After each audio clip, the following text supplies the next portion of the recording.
I'd bought like 6 pairs of proper compression socks for blood circulation for the feet, which I'd bought for my trail run, the big 100K, because it's like a lot of wear and tear on your feet, and it's like the blood's pumping down there a lot. Didn't think much about it, and I was like, oh, it's 9 days, so I'll just wear 3 other random athletic socks. Oh, okay. Oof. This was day 1 or day 2 of wearing the a pair socks? of regular athletic socks. And so what was happening is a lot of blood's pumping, and there's a huge buildup in my 2 big toes to where like my nails were like essentially like as they are like placed just like on top, but they felt like they weren't there because there was so much pressure built there. There's like a big bubble of just fluid on both of them. Yeah, I'm describing some pretty nasty stuff. I got pictures too, but I've learned I'm going to charge for these. But yeah, so we get there, and I was like, all right, I need to put my feet up so that I can like kind of like let the blood kind of pump, come down. And so it's weird because I could actually feel the blood going down.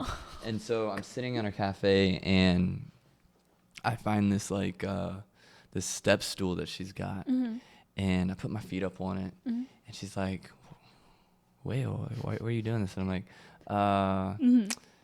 "피가 있어요." 피가 있어요. I want to go down.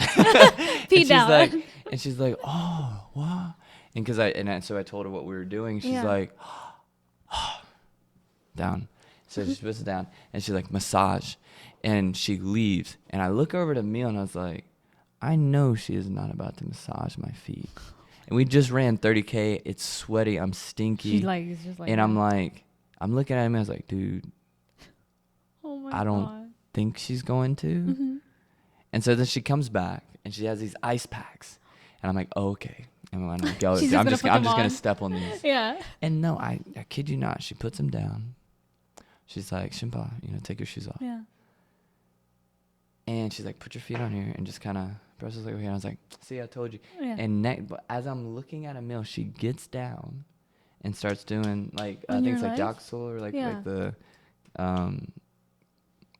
the like cultural kind of like healing ways that you do. Okay. And she starts like bare hands just hitting your feet. Yeah, like massaging my feet. Yeah. And I'm like, it was such a weird experience for me because I was so grateful for it, and then also at the same time I felt so awkward because I know I smelled so bad. I know I smelled so bad, and I know that my feet were soaked. Yeah. She's in her bare hands, just she doesn't care. And it just like, and she just generally was just so kind, just wanted to help me, and it moved me so much. It was such an amazing experience. That was that day. It was just. I still can't get over it. I feel like, oh my God, that's so nice of her. And so to tie in with the good, it's like the whole run itself made me remember how kind Korea is, how kind Korea can be. I think, like you said earlier, being in Seoul, you kind of forget that. I think that a lot of times people are a little essentially have their own agendas, and I think we all do. Yeah. And I think sometimes it's a little bit more prevalent in big cities, not just Seoul, but just in big cities. And the further I got away, the further I got down south, the nicer people were helping out. Like Emil, his bike, the bike we were using, didn't have any battery.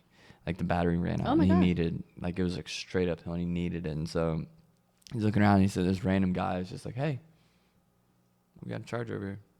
Goes out, charges it, and it's just like there's times like that where there's just so many just nice people that like there are other interactions we had where people just like gave us free water, just gave us like extras, snacks, service, stuff like that. And just the conversations that we had, I was able to use my Korean a little bit more. They're a lot slower with speech, so it was a lot more understandable. And just people essentially just had more time, more time to give and more time to be there. And exactly. Yeah. And then when they found out I was running Seoul to Busan, I'm like, what the fuck are you doing? What? They're like, why? Yeah.